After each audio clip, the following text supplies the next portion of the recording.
আলাইকুম। সত্য জানতে হলে কোরআন জানতে হবে। আর কোরআন হইল একমাত্র হেদায়েত গ্রন্থ, আল্লাহর উপদেশ গ্রন্থ। বিশেষ করে যারা সরল পথ খুঁজে তাদের জন্য। যে সরল পথ আমরা প্রতি ওয়াক্ত নামাজে সূরা ফাতিহায় খুঁজি। সেই সরল পথ হলো আল কোরআন। এটা আল্লাহ বলেছেন।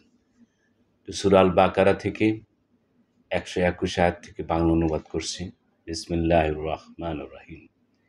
আমি যাদেরকে গ্রন্থ দান করেছি তারা তা যথাযথভাবে পাঠ করে, তারাই তৎপ্রতি বিশ্বাস করে, আর যারা তা অবিশ্বাস করে তারাই হবে ক্ষতিগ্রস্ত। হে বনী ইসরাইল, আমার অনুগ্রহের কথা স্মরণ করো যা আমি তোমাদের দিয়েছি। আমি তোমাদেরকে বিশ্ববাসীর উপর শ্রেষ্ঠত্ব দান করেছি। তোমরা ভয় করো সেদিনকে, যেদিন এক ব্যক্তি থেকে অন্য ব্যক্তি বিন্দুমাত্র উপকৃত হবে না, কারো কাছ থেকে বিনিময় গৃহীত হবে না, কারো সুপারিশ ফলপ্রদ হবে না এবং তারা সাহায্যও প্রাপ্ত হবে না। যখন ইব্রাহিমকে তার পালনকর্তা কয়েকটি বিষয় পরীক্ষা করলেন, অতঃপর তিনি তা পূর্ণ করে দিলেন, তখন পালনকর্তা বললেন, আমি তোমাকে মানব জাতির নেতা করব। তিনি বললেন, আমার বংশধর থেকেও। তিনি বললেন, আমার অঙ্গীকার অত্যাচারীদের পর্যন্ত পৌঁছাবে না।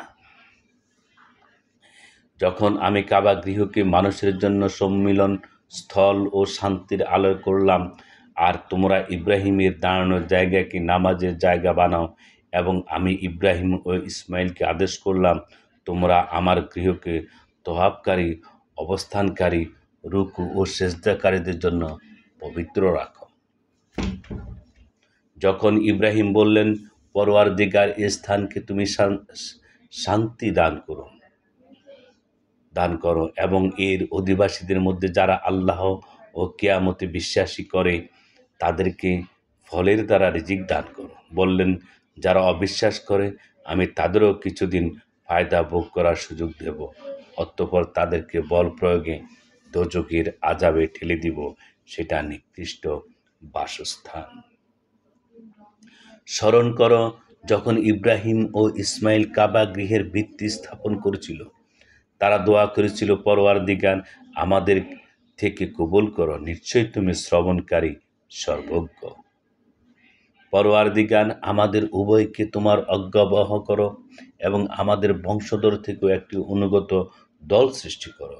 আমাদের হজ্জের রীতিনীতি বলে দাও এবং আমাদের ক্ষমা করো, নিশ্চয়ই তুমি তওবা কবুলকারী, দয়ালু।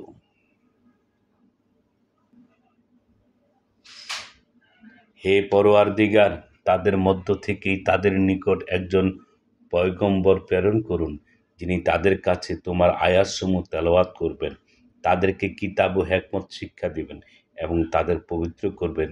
নিশ্চয়ই তুমি পরাক্রমশালী, হিকমতওয়ালা। ইব্রাহিমের ধর্ম থেকে কে মুখ ফিরায়? কিন্তু সে ব্যক্তি যে নিজেকে বোকা প্রতিপন্ন করে। নিশ্চয়ই আমি তাকে পৃথিবীতে মনোনীত করেছি এবং সে পরকালে সৎকর্মশীলদের অন্তর্ভুক্ত।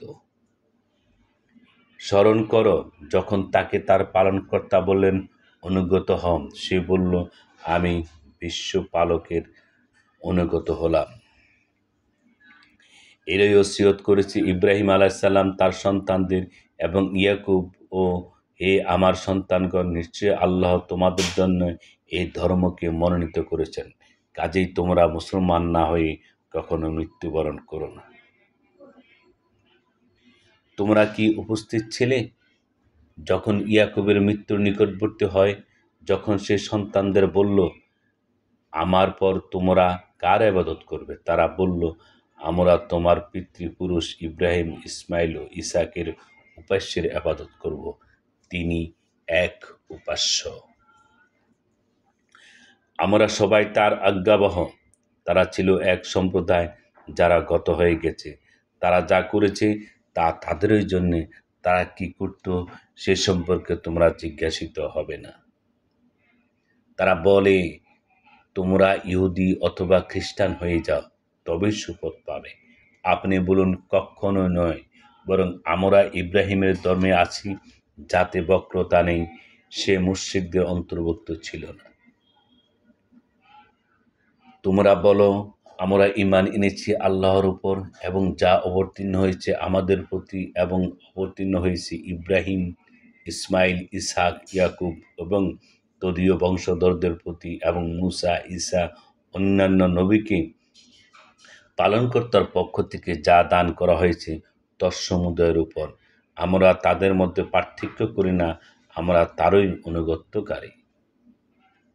অতঃপর তারা যদি ঈমান আনে তোমাদের ঈমান আনার মতো, তবে তারা সুফল পাবে।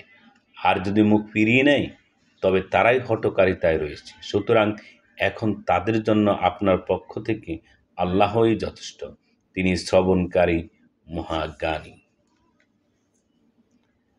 আমরা আল্লাহর রং গ্রহণ করেছি। আল্লাহর রং এর চাইতে উত্তম রং আর কার হতে পারে?